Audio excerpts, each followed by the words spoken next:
Let's get straight into it. To the millions of people who are outside protesting, God sees you.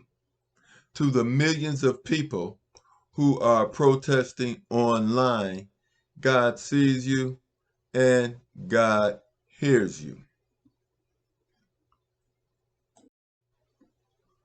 I want to make my point quickly. Reincarnation exists. It exists for a reason, so that so that your soul can learn through lifetime experiences. We are coming into a new age, as we all know. And the good you do is recognized by God, and it's going to allow you to pass on into the new age, your soul to pass on into the new age. One of the things we learn about Jesus about Yahshua is that he called himself the Son of Man. He called himself the Son of Man. And his resurrection is reincarnation. So in essence, he was a man reincarnating when he came back to earth, which is the same thing that is going to happen to people. However, those that are evil will not reincarnate. They will go back. I'm not going to get in that, but let's say that their souls will be ashes to ashes, dust to dust. They will no longer exist anymore. But understand this: nothing disappears or goes away. It dissolves. It dissolves, and their souls will dissolve. And when their souls dissolve, all memory of who they are will also dissolve. You see, we live in the mind of God, and it is through our memory that we know that we exist. As Descartes would say, I think, therefore I am. If you do not think, then you do not have consciousness.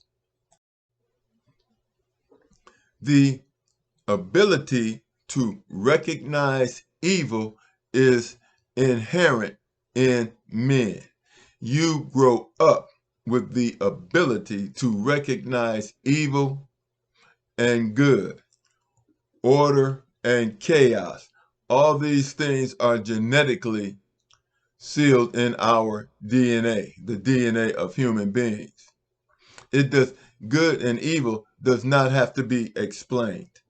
People who desire evil are evil. It's not that they don't recognize evil, they desire evil. People who do good because it is the right thing to do, and they desire to do the right things.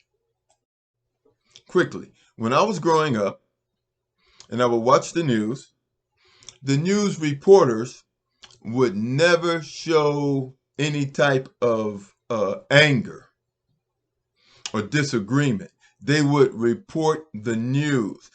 If there was a tragic event, you could see the sadness, but they never created a false narrative. Now, these people that are supposed to be news people, now you can recognize the propaganda by their facial expressions and their actions, especially if you watch somebody like Tucker Carlson.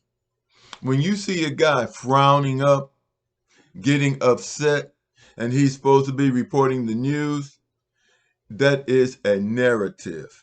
He is playing on your emotions to get a propagandistic response from you, not based on facts, based on emotions. He wants you to follow his emotions and get trapped inside of their emotions. These people are propagandists.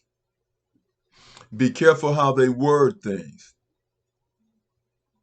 When they say, when they say, when an enemy captures a person, they should use the word capture. But if the enemy has a person in custody and they call that person a hostage, then you know they are trying to imply someone is guilty.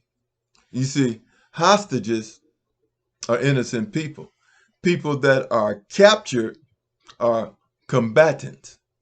So understand how propaganda is used to confuse you and to control what you think. Recognize fact from fiction. Because I was reading an article and it was saying that they thought this person did this. This is what he could have been thinking. But see, they say it in such a way in which to say that in which directs you into that opinion that, oh yeah, he said it. Hearsay. Be able to recognize hearsay. Because they are going to be flooding.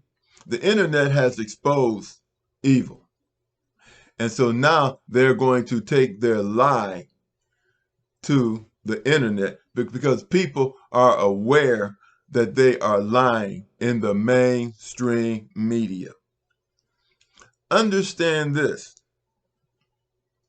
Do not be swayed away from truth by the media because they're going to spread it on thick and they want you to question the truth. Be not moved. Be like a tree planted by the water. I shall not be moved. Plant yourself in the truth and do not allow them to move you. You know what's going on in Israel is a crime against humanity. Don't let them deceive you and say that